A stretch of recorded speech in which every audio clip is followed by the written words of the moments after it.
So bootstrapping a startup is meaning you're not taking any outside money. You're building everything because you and your partner are doing it for the love of it. You're doing it because you believe in it. And you're putting all your sweat and energy in this to make this thing the best thing it possibly could be.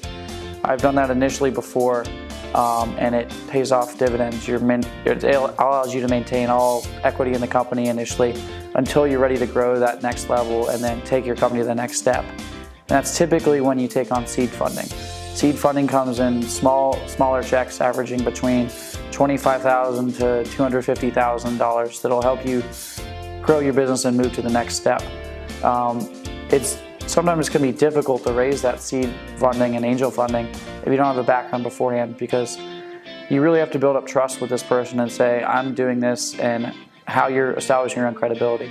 But if you've bootstrapped a company's success before, you're pretty likely that they're going to invest, or there's a much higher chance they'll invest in you.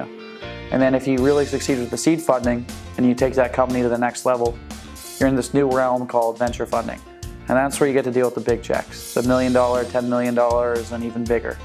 And very few companies get to that stage, but when you do, you really know you created something great and you have the ability to do what very few have done.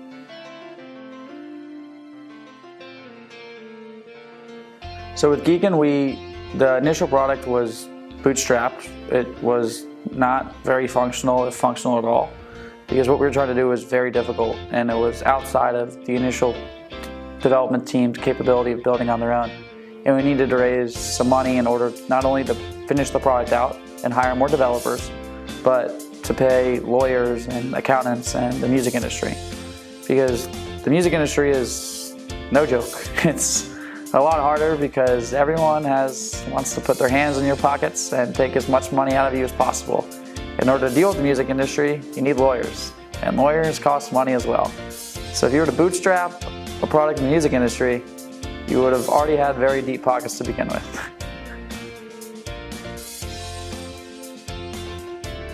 So starting a physical business such as a donut shop or a bagel shop or a coffee shop in your local town, it's difficult to scale that from city to city purely because there's a lot more overhead and space, and you have to hire employees and you have to go city to city one by one. Whereas if you're building a mobile application, or any software for that matter, it can be distributed to the entire world within seconds. It doesn't take that hustle day in and day out from, all right, I got to do well in Charleston before I can go to Columbia, before I can go to Greenville. You can do well in multiple cities purely because the distribution of software is so instant.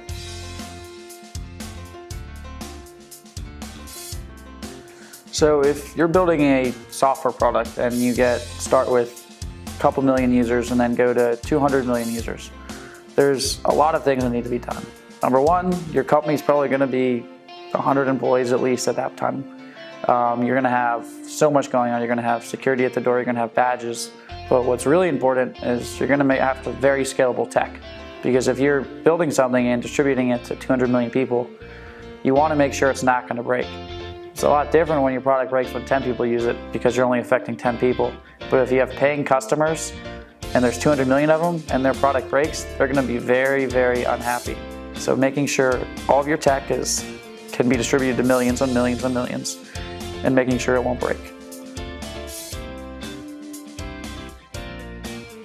So you should always plan to scale when building a mobile application, because you have no idea when that product could blow up on its own. So when writing your initial code, you want to make sure that you're not writing exhaustive code that's not going to scale to millions, because you're running complicated searches and complicated queries to retrieve information.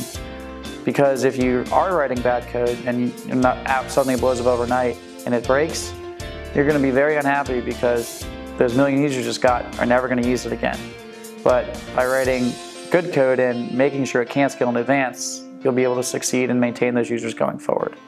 So you should always be worried about scaling no matter at what stage you're building the product.